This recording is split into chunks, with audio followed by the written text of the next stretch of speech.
আজকে আমি সরকারে দাঁড়িয়ে বলছি যে মমতা বন্দ্যোপাধ্যায় মাননীয় মুখ্যমন্ত্রী সম্বন্ধে যে ধরনের কথাবার্তা বলা হয়, যে ধরনের ওনার ছবি পোস্ট করা হয়, এটা উচিত নয়। এটা উচিত নয়। এটা পশ্চিমবঙ্গের সংস্কৃতি হতে পারে না।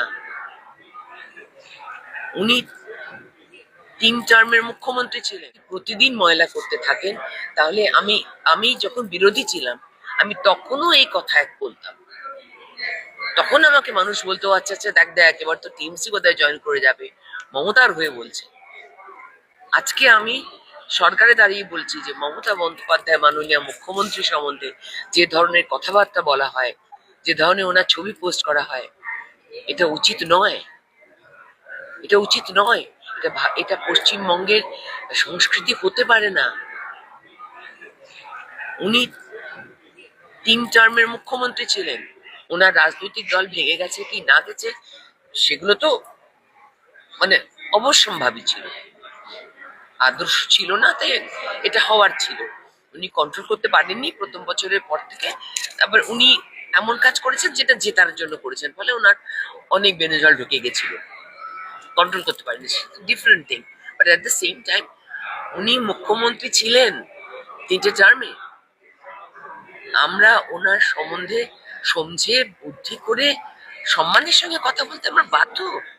আমরা পশ্চিমবঙ্গবাসী নিজেকে এমন কোনো জায়গায় নিয়ে যেতে পারি না যেখানে পশ্চিমবঙ্গের বাইরের লোক আমাদের খারাপ ভাববে, এটা করবে। আমি এসব ব্যাপারে খুব উদ্ভট।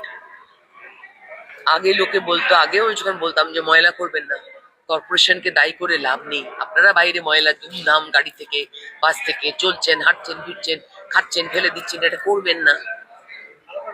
তখন তো কর্পোরেশন, এবং এখনো কর্পোরেশন, অবশ্য এখন ব্রোকেন, এনিওয়ে, তখন তো মমতা বন্দ্যোপাধ্যায় সবকিছু ছিল। তখনও মানুষকে আমি একই সতর্কবার্তা জানাতাম যেখানে সুযোগ পেতাম।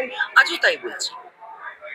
কারণ যারা ময়লাটা পরিষ্কার করছে, যারা ড্রেনটা পরিষ্কার করছে, তারাও মানুষ।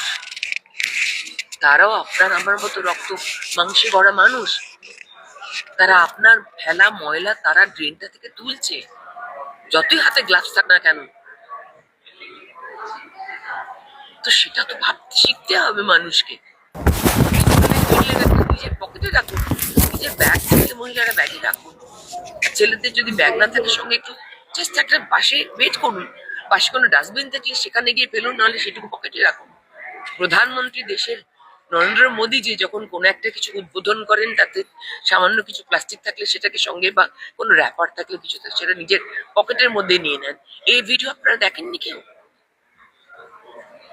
আমার ব্যাগটা যে কোনো সময় খুললে তাতে ওই যা চকলেট খেয়েছি, যা কিছু একটু বিস্কুট খেয়েছি, তার র্যাপারটা আমার ব্যাগের মধ্যে পাওয়া যাবে। নিজেদেরও আসলে অনেকটা দায়িত্ব। পশ্চিমবঙ্গের কাছে, পশ্চিমবঙ্গ মানুষের কাছে আমার একটাই কথা, যে আমরা সবাই মিলে একটা নতুন দিগন্তের দিকে এগিয়ে যাই। শুরু থেকে শুরু সিনেমার এই অনুষ্ঠানে এসে আমি আপনাদের সকলের মাধ্যমে আপনাদের সকল দর্শকদের জানাই যে নতুন কিছু আমরা আবার করে দেখাই, যাতে সকলের গর্ব হয় পশ্চিমবঙ্গকে নিয়ে। আপনার গর্ব হয় আপনার বাড়ি পাড়াটা দেখে। কমিউনিটি সার্ভিসেস শুরু করুন, পাশের বাড়ির লোকদের সঙ্গে পরিচয় করুন, স্থাপন করুন, বিপদে আপদে এগিয়ে আসুন। পাশের বাড়ির লোক টিএমসি করে না, সিপিএম করে না, বিজেপি করে ভেবে এই যে কথা বলা পর্যন্ত বন্ধ হয়ে গেছিল, হ্যাঁ, একদম কথা বলা বন্ধ হয়ে গেছিল। ভাই বোনে কথা বলা বন্ধ হয়েছিল, মারামারি শুরু হয়েছিল। এসব থেকে বেরিয়ে আসুন। দিদি, আরেকটা কথা আপনি